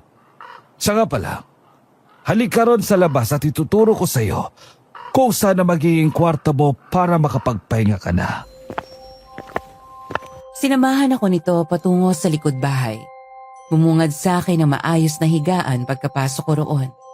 Isinara ko ang pintuan at hindi inaasahang makakatulog kaagad pagkahiga pa lang sa malambot na kutsyon. Sa hindi inaasahan, naalimpungatan ako sa narinig. Isang malakas na pag-alalong ng aso. Sa kabila ng takot, lumabas ako para tingnan kung ano yon. Nakita ko naman ang bilog na buwan nang mapatingala ako sa kalangitan. Sa hindi inaasahan, napaatras ako nang matanaw si Don Leon sa tabi ng napakalaking itim na aso mula sa hindi kalayuan. Ilalantakan nito ang mga karne na nakalatag sa harapan ng matandang lalaki. Umagsak naman ang katawan ko nang maramdaman ang matigas na bagay na biglang humampas sa ulo ko. Nagising akong mahigpit ang pagkakatali sa upuan. Samantala, kalmadong nakatayo naman si Don Leon sa harapan ko. Oh! Buti naman at nagkaroon ka na ng malay. Walang hiya ka. May lahi kang aswang. Aminin mo! May alam ka ba sa mga nangyayari sa lugar na to? Oh! Aminin kong may kinalaman ako dahil ako ang pasimuno ng lahat. Kung ganun, bakit? At saka, anong pakay mo sa amin? Sa mga kasama mo? Wala! Pero sa'yo, meron! Gusto kong sumapi ka sa samahan namin para mag-alay ng mga tao sa akin sa lugar mo. At ang kapalit noon, limpak-limpak na pera. Ano? Nasisirang ka na ba ng bahit? Bakit ko namang gagawin yon? Pakawalan mo ako dito! Katulad ka pala ni Rosita, matigas ang ulo. Pinakulam ko ang babaeng yun.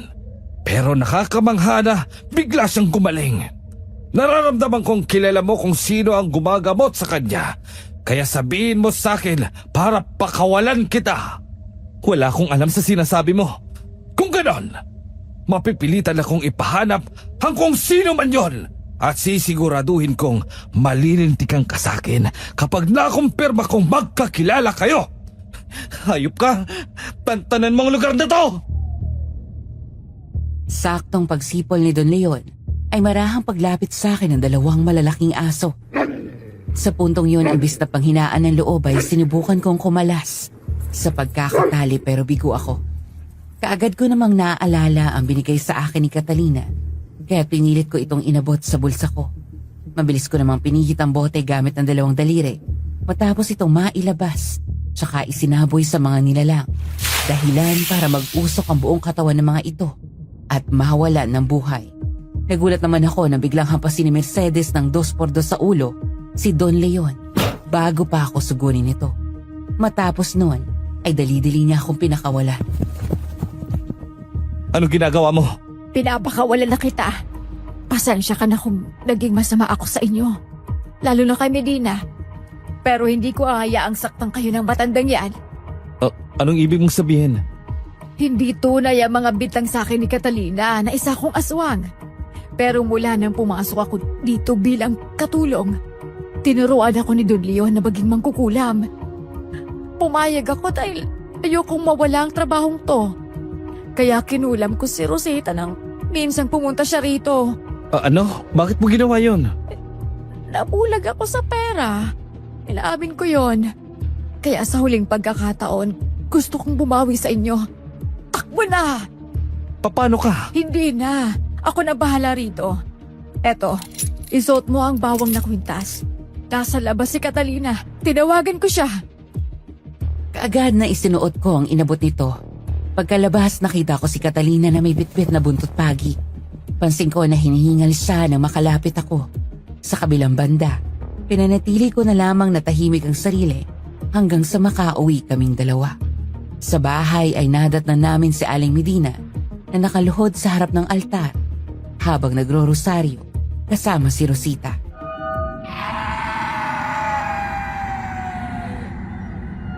Mabuti naman at nakauwi na kayo.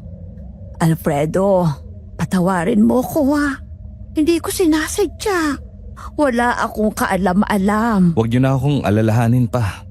Maayos naman po ang kalagayan ko. At isa pa, wala kayong kasalanan. Ako dapat ang humingi ng tawad sa inyo. Dahil hindi ko kayo nailigtas agad mula sa kanya. Dahil natatakot ako na baka malaman nila na ako'y isang albularya at idamay ang anak ko. Walang sisihan, iha. Naiintindihan ka namin. Ang mahalaga ay kung paano natin ito tatapusin dahil nararamdaman kong mas magiging malala ang kaguluhan na ito, lalo pat kilala na nila kayo. Bukas na bukas din tuturuan ko ang dalawang ito sa pakikipaglaban. Kailangan ko ng tulong niyo, lalo pat malapit na akong mga anak. Paano ako? gusto kong tumulong. Ipagdasal niyo na lamang po kami na sana'y maging matagumpay ang plano namin.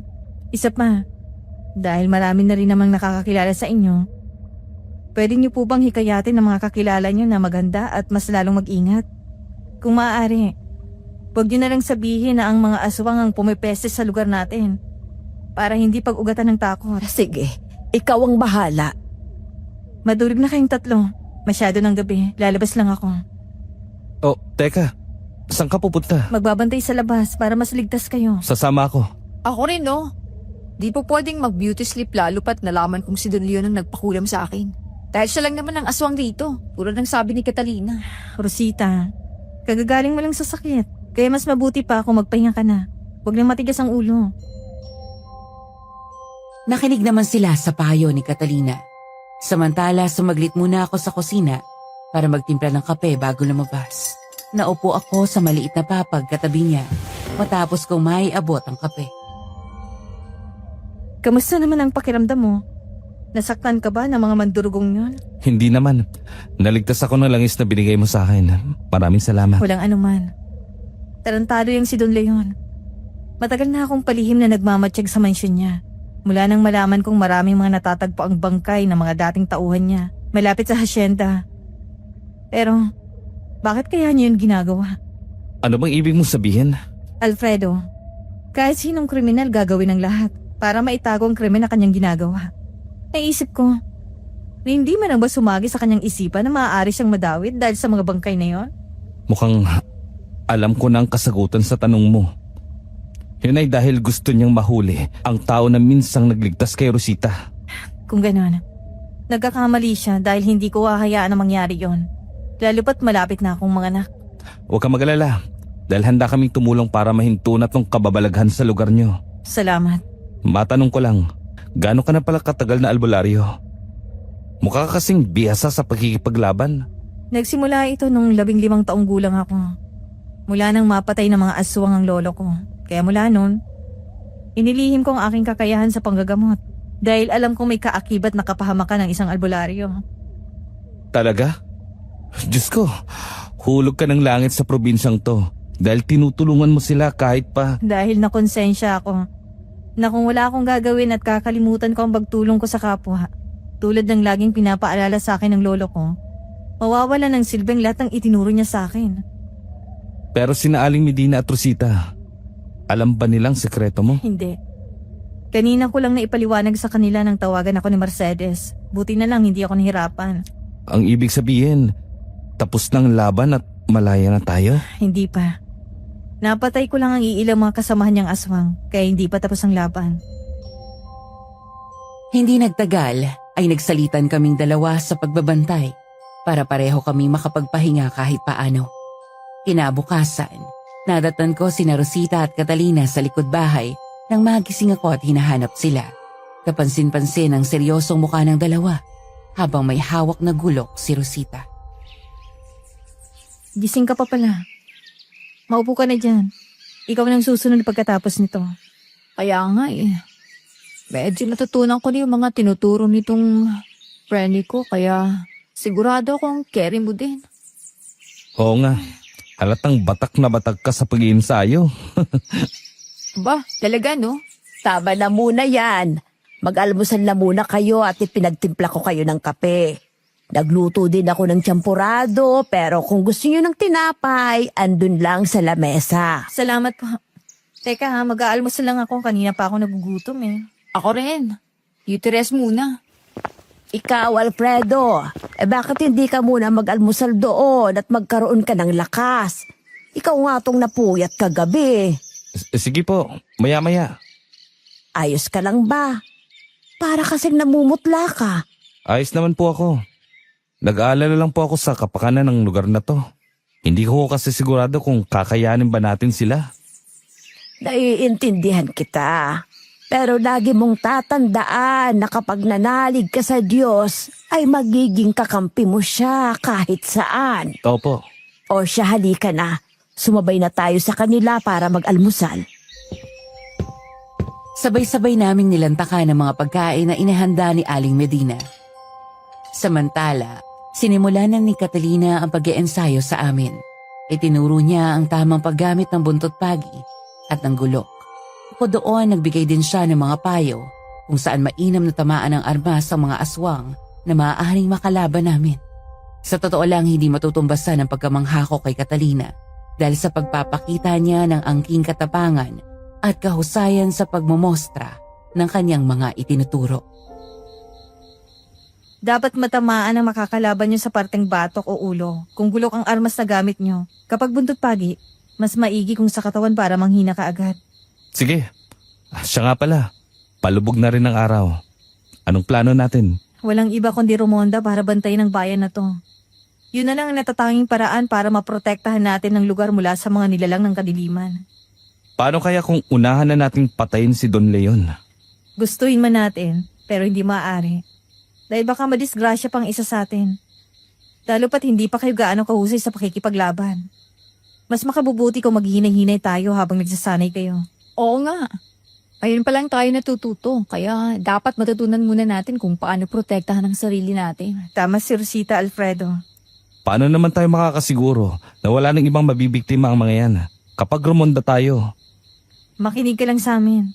Isa pa, pinapangako ko sa'yo na magiging maayos din ang lahat ng to. Mula ng araw na yon ay halos araw-araw kaming nag-iensayo sa pakikipaglaban. Hindi na rin kami nakapagbukas pa ng tindahan. Pansamantala rin kaming lumipat ng tirahan kung saan hindi kami basta-basta matatagpuan ng mga kalaban. Rumuronda kami tuwing gabi hanggang sa isang gabi sa kalagitnaan ng paglalakad sa kakahuyan malapit sa hasyenda ni Don Leon ay nakarinig kami ng alulong ng aso mula sa hindi kalayuan. Maganda ka, nasa paligid lang sila. Maghiwalay tayo ng landas para mas mabilis natin silang matagpuan. Ano? Hindi pwede. Paano kami mangyari sa'yo? Malapit ng kabuanan mo. Kaya ko to. Sisigaw na lang ako kung sakaling may mangyaring masama sa akin. Ano yun? Yung mga kaluskos? Nararamdaman mo ba? Huwag kang maingay. Maririnig nila tayo. Magtago tayo sa puno. Bilis!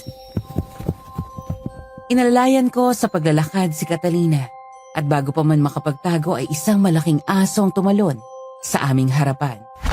Kaagad na umatake sa kanya ang nilalang, dahilan para maitulak ko siya. Ako ang humarap sa halimaw. Buong lakas ko itong hinampas ng buntot pagi na siya namang tumama sa iba't ibang parte ng katawan nito. Hindi kalaunan ay nanghina ito at unti-unting nawalan ng buhay. Samantala nanlaki ang mga mata ko nang maibalik ko ang atensyon kay Catalina na ngayon ay iniinda na ang kanyang tiyan. Alfredo, umiilab ang tiyan ko. Mga anak na yata ako. Ano? Teka, dadalhin kita sa ospital. Kumapit ka sa akin, bubuhatin kita. Taray ko. Kumapit ka na maigi. Pinakalma ko ang sarili ko sa mga puntong iyon. Buong lakas kong binuhat si Catalina na nagpipigil ng luha at naglakad ng halos 40 minutos palabas sa kakahuyan. Sa awa ng Diyos, ligtas kaming nakarating sa ospital. Ang sabi niya ay wag na ako mag-abala na samahan siya. Bagkus ay umuwi na ako sa bahay para ibalita kina Rosita at Aling Medina. Pero sa hindi inaasahan, nadatnan ko si Rosita na humahagulgol. Pansin ko rin ang panlulumo ng katawan nito. Alfredo, nasan ba si Catalina? Nasa ospital po. Nanganganak na siya at ang sabi niya, umuwi na ako para ipaalam sa inyong balita. Ano po nangyari dito? Si nanay at ang kapatid ko, kinuha sila ng mga aswang. Ano? Lintik na. Umuwi ako dun kanina tapos wala na sila eh. Magulo yung loob ng bahay namin kaya sigurado kung sila nga ang gumawa nun. Kung ganon, kailangan natin silang iligtas ngayon din eh. Nagmamadali na haming kinuha ang mga armas na nakatago sa lumang baol. Buntot pagi ang sa akin, samantalang gulok naman ang kay Rosita. Bukod pa roon, nagbaon kami ng mga pangontra sa aswang tulad ng bawang. Siniguro ko rin na madadala ko ang langis na binigay sa akin ni Catalina. Halika na. Baka kung ano pang gawin nila sa pamilya ko eh. Teka lang, akin ang gulok na yan. Papahiran ko na mabisang langis ni Catalina. Ito ang ginamit ko sa mga aswang nun. Niligtas nito ang buhay ko. Eh paano ako? Gusto kong sumama sa inyo. Gusto kong iligtas ang kaibigan ko. Hindi na po. Mas mabuti na hindi na kayo kasama para masiguro namin naligtas kayo. Tama siya, Aling Medina. Hayaan yung kami na lang magligtas sa kanila. Mas mainam siguro kung pumunta na lang kayo sa ospital at samahan si Catalina para alam namin kung saan kayo hanapin pagkatapos nito. Mahigpit na yumakap sa amin si Aling Medina.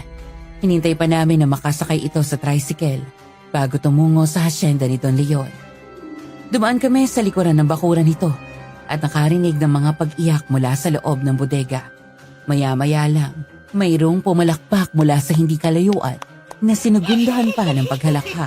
Nakita namin si Don Leon kasama ang 5 naglalakihang mga aso. Ang mga asbo, humanda kayo. Aba!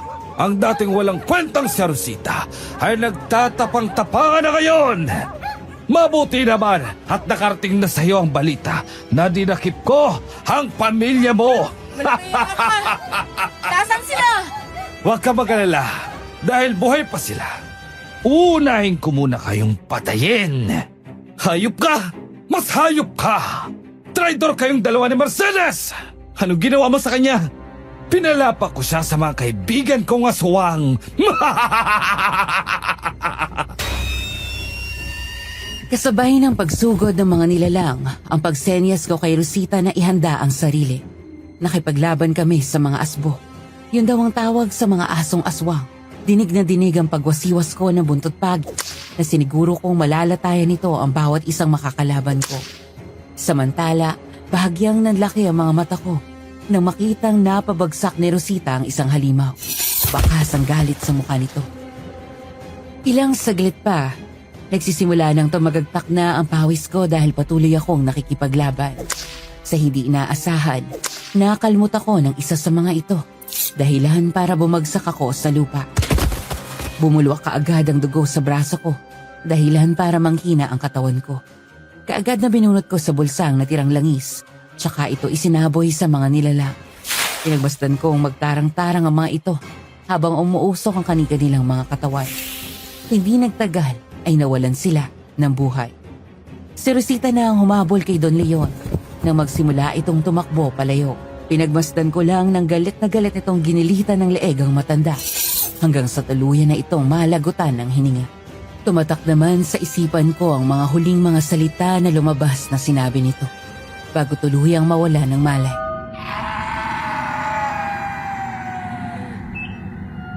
Nagising ako sa ospital at nakita ko si Rosita na nakangiting lumapit sa akin. Sa wakas, nagising ka na rin. Aba, alos 2 araw kang tulog eh.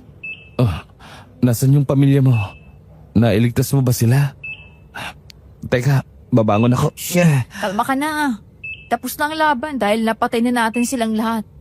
Nasa bahay na rin si Catalina kasama yung pamilya ko. Ganun ba?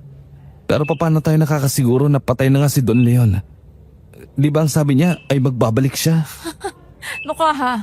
Napatay ko ng matandang mukluba na yun. Alam mo, ang dapat mong gawin ay kumalma at magpahinga dahil hinahanap ka na rin ni Catalina. Kumusta siya? Okay naman. Baby boy pa lang Junakis niya. Mabuti naman at maayos siya. O siya, aasikasuin ko lang yung mga papeles kasi sabi ng doktor, pwede ka nang lumabas ngayong araw din. Saktong 12:30 ng tanghali nang makauwi na kami. Nadatnan namin doon si Catalina na kasalukuyang nagpapasuso ng anak. Kamusta nang lagay mo? Maayos na. Ikaw? Neto, masaya. Ganito palang feeling na maging isang nanay. Sobrang sulit lahat ng ipinaglaban ko. Nga pala, sana manatiling sikreto ang laban natin tungkol sa mga aswang ha. Oh, ay nandito ka na pala. Sakto. May ihahatid ako sa iyong magandang balita. Ano po yun? Nabalitaan kong binuksan ang lugar natin. Ibig sabihin, pwede ka nang umuwi. Hindi nagtagal, nagpaalam na ako sa kanila na uuwi na ako. Aaminin ko medyo malungkot ako. Pero nangako ko sa kanila na bibisitahin ko sila kahit paano. Sa totoo lang, sa ilang buwan na magkasama kami, ay mabilis na napalapit ang loob namin sa isa't isa. Samantala, wala na akong trabahong binalikan pa. Pagka-uwi ko sa probinsya namin, natanggal ako sa kumpanya sa pag-aakala nilang ninakaw ko ang truck. Hindi na rin naman ako nagpaliwanag pa dahil wala na rin akong planong bumiyahe dahil sa trauma na naranasan ko. Sa paglipas ng panahon, naging maayos ang pamumuhay ko.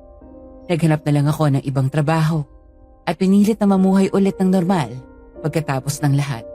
Buti na lang ay kahit papaano, nagawa ko naman yun. Sana po ay nagustuhan niyo ang kwentong ito na ibinahagi ko sa inyo ngayon. Maraming salamat po sa pagbibigay sa akin ng pagkakataong maikwento ito. Sa ngayon ay dito ko na po ito tinatapos. Mabuhay po kayo at ang lahat ng mga nakikinig sa inyong channel. More power po, Sityo Pangit. Alam niyo, naaawa talaga ako sa sender natin today. Kasi bilang mga anak, simple lang naman ang hilig natin. Yung mahalin na tanggapin tayo ng mga magulang natin. Pero gaya ng sabi nga nila, minsan pa, hindi kadugo ang siyang totoong magbibigay ng pagmamahal at pagtanggap. Hindi ko naman nilalahat pero marami sa atin na nakakaranas ng ganito. Mapaanak man o magulang. Kaya ang payo ko lang, sana matuto tayo magpahalaga at magparamdam ng pagmamahal sa isa't isa. Kasi sa huli, hindi naman dugo ang batayan ng pamilya, kundi yung tunay na malasakit at pagtanggap na naibibigay natin sa isa't isa. Iyon lamang po. Muli ay ito ang inyong lingkod. On behalf of Sir Jupiter Torres, hanggang sa susunod po.